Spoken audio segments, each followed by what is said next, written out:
Welcome to Sierra Club Chronicles. In the tradition of Silkwood and Norma Rae, this episode celebrates Americans who have the courage to take on Dupont, and through the courts hold this chemical giant accountable for the illnesses that are crippling their community.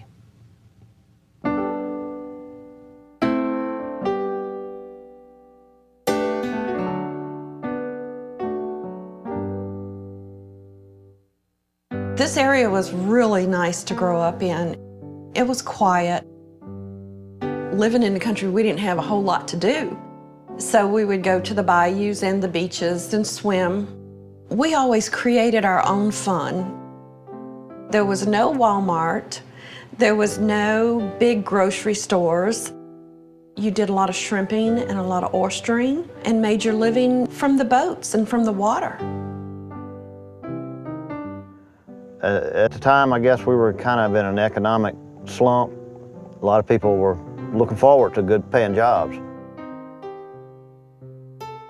When Dupont announced that they were going to build this plant on Kildalil Road, there was a lot of joy and relief to a lot of people that really needed a good job. Some people had never had a job that paid this much, and I was one of them. I was a single mom, and I would get insurance. I wouldn't have to worry about myself or my son. He was so excited, his mom was going to be working for Dupont. The Dupont DeLille plant is one of the world's largest producers of titanium dioxide, which is basically a whitening agent. Their product is used to make the white M's on M&Ms, and it's used for make the white stuff in the middle of Oreos. It's also used widely in paint. It's used in toothpaste. I saw it in the lemonade that I bought the other day. And it's purely a cosmetic product that has no food value. Its only value is that makes things look white. It is one of those products that pretty much lifts the world because of its ability to brighten. We provide over 1,000 jobs. Mississippi and the Gulf Coast, I found to be just an amazing place for people who are so hardworking, so dedicated. I started at the DeLille plant in 1979. I was probably 20 years old. From one end of that plant to the other, there's no place in the plant that I haven't worked. It wasn't very long after startup that, people were coming down with these off-the-wall, unheard-of cancers and dying, I saw healthy men out there, big, healthy men, that all of a sudden they've got this rare form of cancer of the brain or a rare form of cancer of the blood, and the next thing you know, they're dead. I was still working the shift work when I noticed that my feet would just hurt me so bad. Over the months, I just started really, really limping. When my doctor told me you're going to be in a wheelchair, I tried not to even think about it. It was so painful.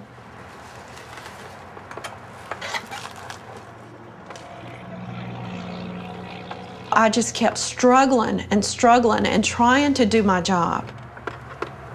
I tried to be the best employee I could. I knew my job. I never got a negative. The whole time I was out there, I never got a bad performance review. Over the years, my muscles have gotten gradually weaker. I've just learned to readjust and readapt. Other people from the plant started having a lot of health problems, and we started comparing our stories. My family lives 4 miles from the plant. My father's had breast cancer. My mother had McArdle's syndrome. She's passed away. My closest younger sister died of cancer. Myself, I've suffered through kidney failure and dialysis and a transplant. So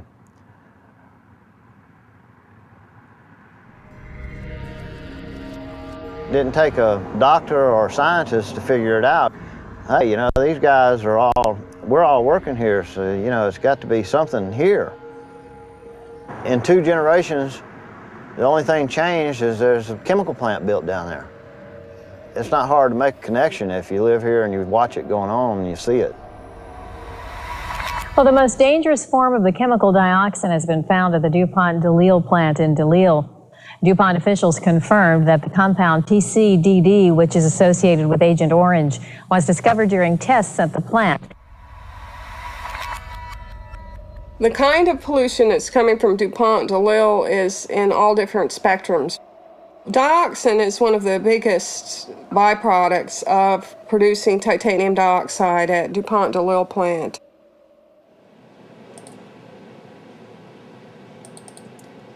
They have a permit to release something like 2 million gallons of processed wastewater per day into the Bay of St. Louis. Manufacturing plants that have large amount of waste in the process always locate near bodies of water, because the bodies of water are where they dump a lot of their waste, and then it's moved out of their area. The Dupont facility, we know, has released heavy metal contaminants as well as dioxin and dioxin-like materials into Bay St. Louis. The consequences of the dioxins are liver damage, nerve damage. It may be cancer. 5 or 6 years ago, I started getting calls from people with concerns about their health and the amount of illness that was being seen in this DeLisle community. Currently, there are about close to 2,000 people in the community or former workers who filed a lawsuit against Dupont DeLisle alleging that they have had health effects from the pollution from that plant. If you got any conversations, take them outside the courtroom. If you're going to remain in here, you remain just like you are now, because court is in session. The first case involves a local fisherman named Glenn Strong. He ate very large quantities of oysters and other seafood from the Bay of St. Louis that was tainted with the dioxin and other poisons from the Dupont chemical plant. This further testimony you're about to give will be the truth, the whole truth, and nothing but the truth, so help you God. Please have a seat. Would you state your name, please? Glenn Strong. Are you married? Yes, sir. What's your wife's name? Connie. I retired in January of '99. And what was the reason for that retirement? Because I was diagnosed with cancer in '98.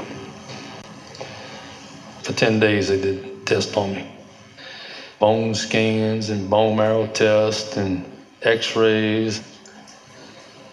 They told me that I had tumors all up and down my vertebrae, my back. If I wanted to live any length of time, I'd have to go through a bone marrow transplant. I had no other choice. So he did it. Who did you find to be the donor? My brother. What's your brother's name? Harold. Now, could we take a break for a moment? Yes.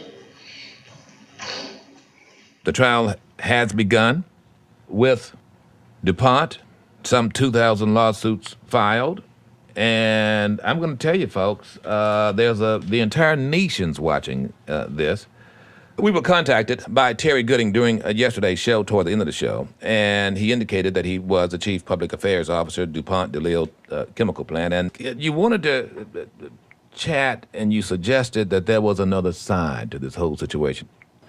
There has been no evidence that has proven that the DuPont DeLisle operations have caused any health effect on anyone.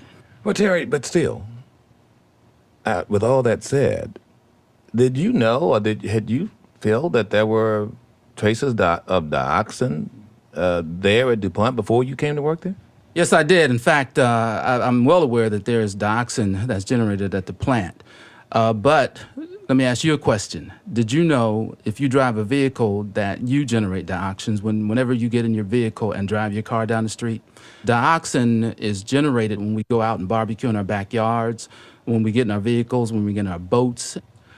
Recently, with the litigation starting and such, they're running their public relations thing, and they have some guy from out there on the plant on the local news discussing the dioxins, and he tries to make them seem insignificant, but it's not insignificant if it affects you personally. Dr. Clapp, I would like to have you answer this question. Are you aware of anything more carcinogenic than dioxins? No. The dioxin is the Darth Vader of toxic chemicals, and these other ones are more like the stormtroopers. They may not be as nasty as Darth Vader, but they still can kill you. In terms of significance of dioxin, industrial production is by far the leading cause and the leading source. It's the elephant, so to speak, of the problem. And these other cigarette smoke, dioxin produced in cigarette smoke or dioxin produced from burning gasoline in cars are like ants in comparison to the big source. You are not a medical doctor, are you? Correct. You don't treat patients. No. You don't evaluate patients. No. And you're not qualified to diagnose illnesses in a patient, are you? Correct. Now, we already talked about how cigarette smoke contains dioxins, but you don't have an opinion as to how much Mr. Strong's smoking contributed to his dioxin levels, do you? No. No further questions, thank you.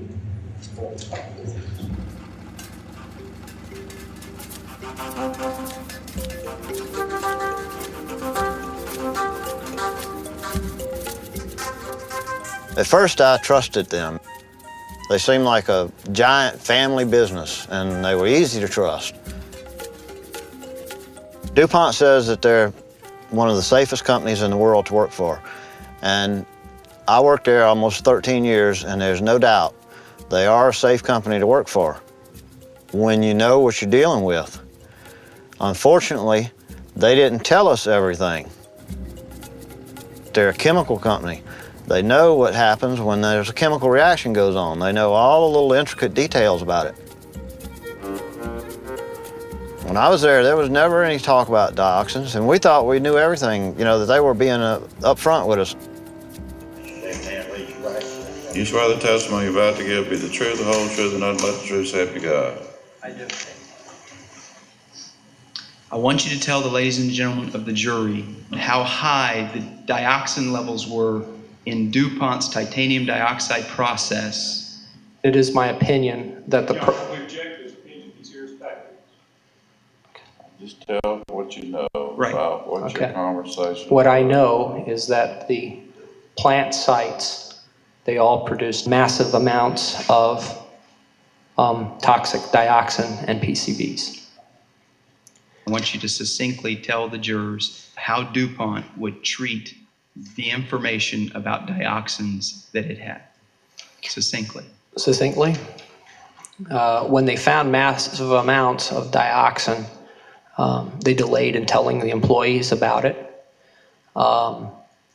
They treated it as if it was minimal to the employees, and they treated it as minimal to anybody outside the company. I had started passing blood in my urine. My kidneys weren't able to drain into my bladder correctly, and it eventually ruined my kidneys. I spent 5 years on dialysis. I could have been out there working and enriching in my life where I was sitting in a chair hooked to a machine. I still have some function in one kidney, and I received a kidney transplant it's 3 months ago. I probably take 12 different types of medication. The prescription costs are just unbelievable. This jewel and this jewel, that's about $1,000 a piece each month. That's one of the main struggles right now, paying off the medicines, and a lot of the medicines I have to live.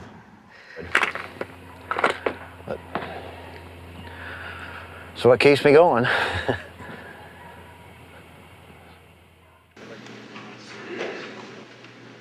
All right, Ms. Nichols, could you tell the jury how you're currently employed?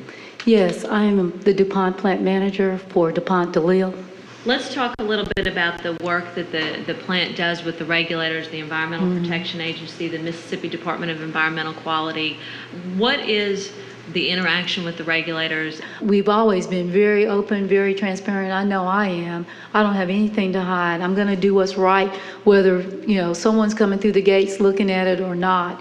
EPA and MDEQ visit our site whenever they so choose to do it, unannounced at times, and have repeatedly said that they do not see us causing any human health concerns in the community, either through air, land, or water. Dupont DeLille is a poster child for the fact that self-regulation and self-monitoring doesn't work. The government relies on industry to tell it when it's doing anything wrong. DuPont does not have the state doing anything more than looking at their reports. No confirmation tests by anybody. EPA and the state of Mississippi have been absent without leave in terms of fully regulating DuPont. The state of Mississippi, which is not as powerful as DuPont, is not going to force them to play by the rules. It's shocking to find over and over again that our regulatory agencies are not protecting people, they're protecting industry profits. Their primary agenda is to be, quote, business friendly.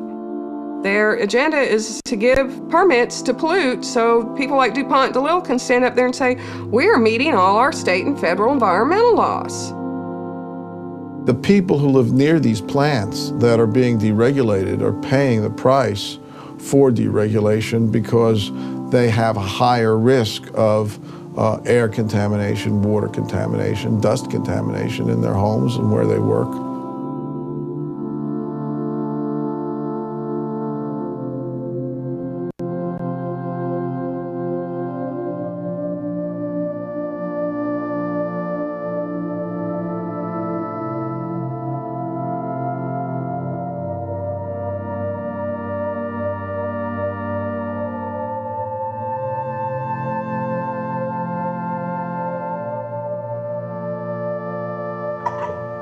Okay, Connie, this is it. Tell them your name. Connie Strong. Have you ever done this before? Never. Okay. Are you scared? Petrified. Okay. I want you to tell the ladies and gentlemen of the jury how you met your husband. I met Glenn when I was 15 years old, and he had a motorcycle. And he asked me if I'd go for a ride, so I said, yes, I will. And he took me real fast, and I was just petrified. And I told him, I'll never get on that motorcycle again. And I meant it.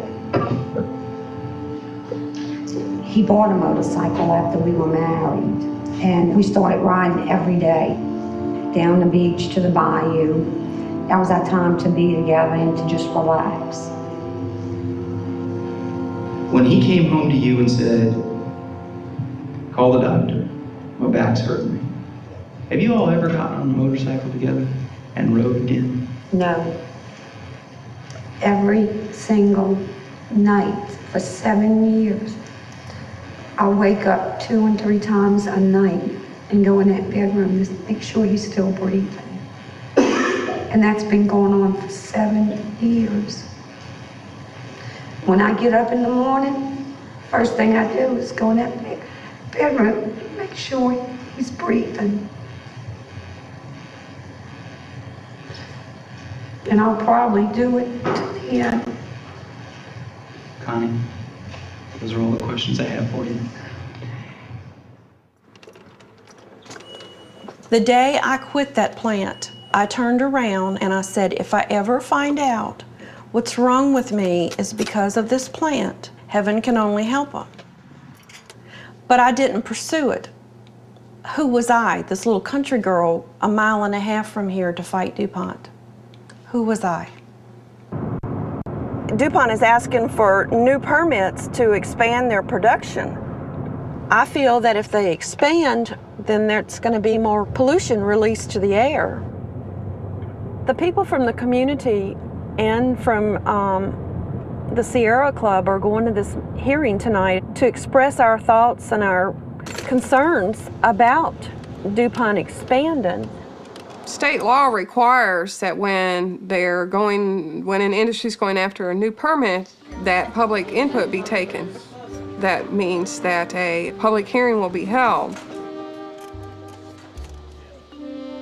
This is the problem that we come up again and again in this community, that when we have meetings, people are sick or they're visiting people in the hospital, or I was just talking to this gentleman here who told me that his father was at the last hearing and he died since the last hearing. Yes, he did. Of one of those rare cancers. No cherries around here somewhere. Since there's so much cancer in our community, all of a sudden they're showing up at churches. They're showing up at our functions to try to present themselves, hey, I am a good guy, look at me, I'm here. But the people that really know that are sick, it's almost like a joke. What are they doing showing up here? Hey Becky, how are you doing? Is that Becky behind the camera? Hey, how are you doing? Good. What are the trucks hauling in? The majority of the people who work at the Dupont DeLisle plant are like me. They're born and raised in this area. And we are proud to work for Dupont.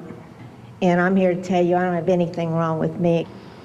We have the opportunity to say no to DuPont. Do not give them any more reasons to make more pollution than what they're already making. The facts are people are dying every day from this.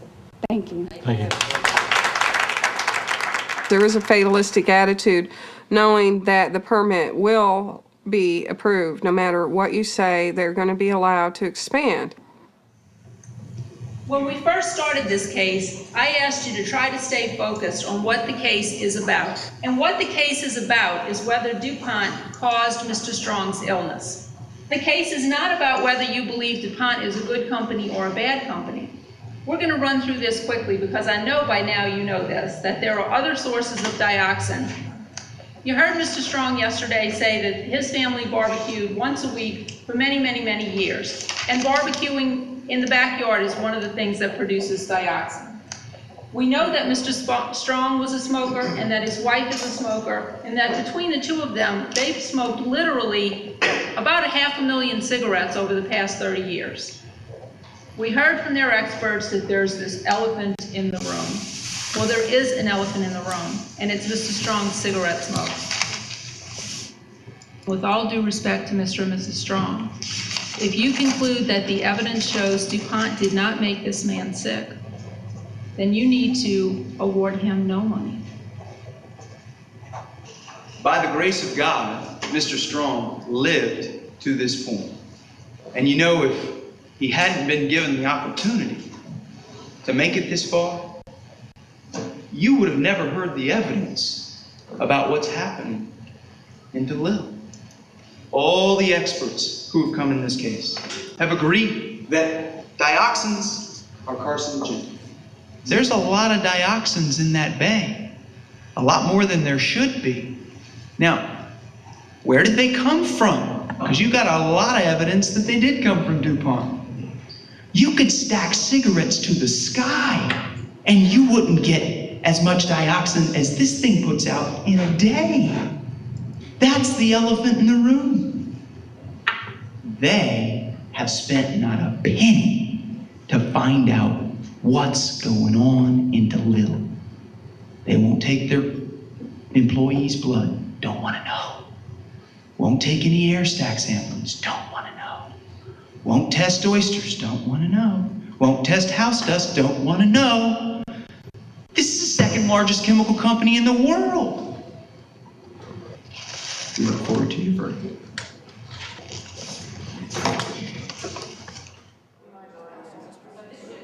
DuPont will continue to be allowed to pollute as much as it wants to, basically. And the only thing that can change that is these lawsuits that these plaintiffs have filed against the company. Members of the jury, do you have something for the court? We do. You have a verdict? Yes. You pass it up here, let me see.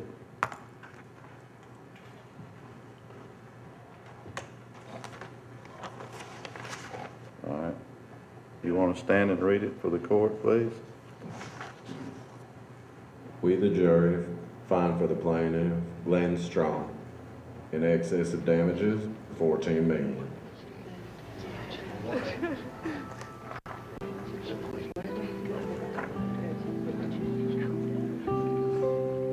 The court will accept that as a legitimate verdict in this case, and it'll be registered into the court record as the same.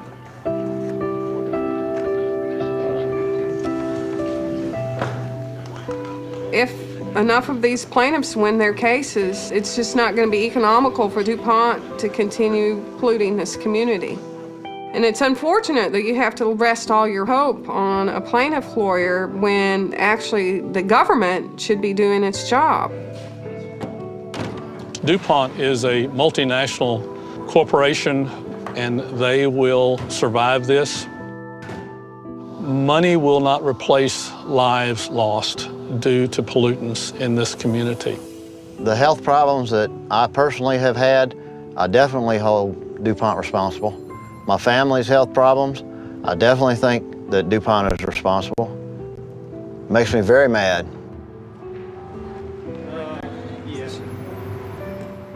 Before this, we had no voice. Who were we? These dumb Southerners. I've learned over the years to speak up. DuPont will know where we stand. DuPont will know that we have a voice.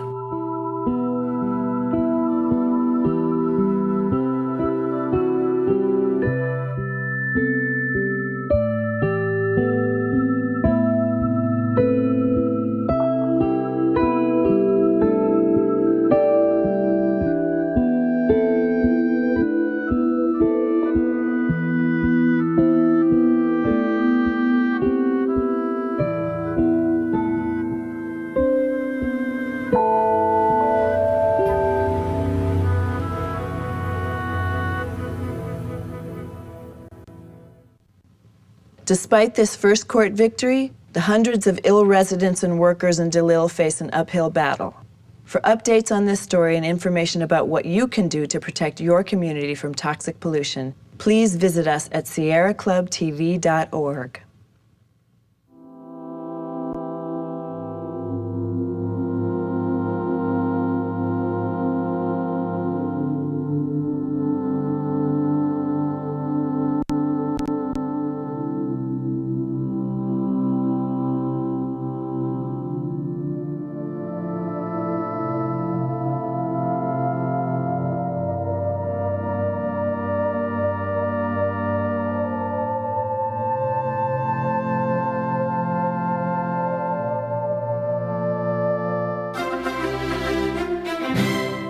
Funding provided by the Ford Foundation, with additional support from the Sierra Club Foundation.